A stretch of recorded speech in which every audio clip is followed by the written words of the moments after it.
Hi guys!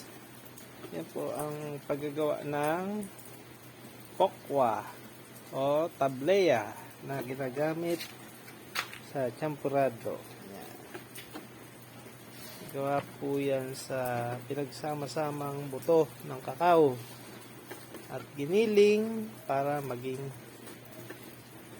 pino at malumanag rito. Maging tableya. Masarap siyang gamitin sa champurado.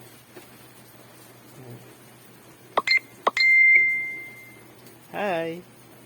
I-edit ko yan. Kita mo wala akong bra. Kasi bablog mo yan. Hindi mahalata. Okay, tingso mo. Eh?